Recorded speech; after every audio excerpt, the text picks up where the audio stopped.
High বন্ধুরা, সুখবর সুখবর আগরতলাবাসীর সুখবর। আগরতলা থেকে আসলাম মহারাষ্ট্র তরমুজ নেওয়ার জন্য। তো ওখানে আসি তরমুজ খেতে।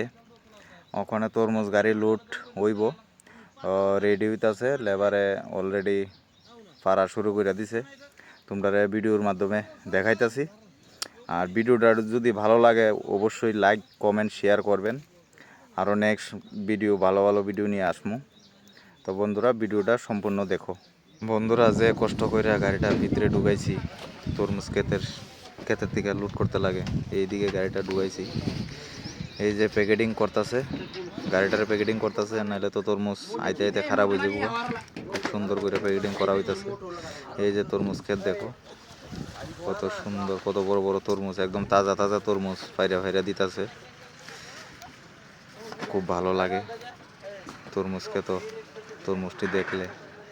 একদম তাজা তাজা তরমুজ, একটা খাইছি, খুবই মিষ্টি। তো তাজা তরমুজ ফট করে খাইতে স্বাদ লাগে না, 4-5 দিন যাওয়ার পরে স্বাদ লাগে। গাড়িটা খুব কষ্ট করে গাড়িটা ভিতরে ঢুকেছি চাক্কা ঘুরে। এই যে দেখো তাজা তাজা তরমুজ। তো তরমুজ ক্ষেতের লগে পেঁপে একটা ক্ষেত পাইলাম। তো এইখানে অনেক পেঁপে গাছ আছে, একদম ফাঁকনা ফাঁকনা, কাঁচাও আছে। তো এইখান থেকে নিয়ে খাই মুখনে। এই যে আমার লগে দেখতে পারতাছো।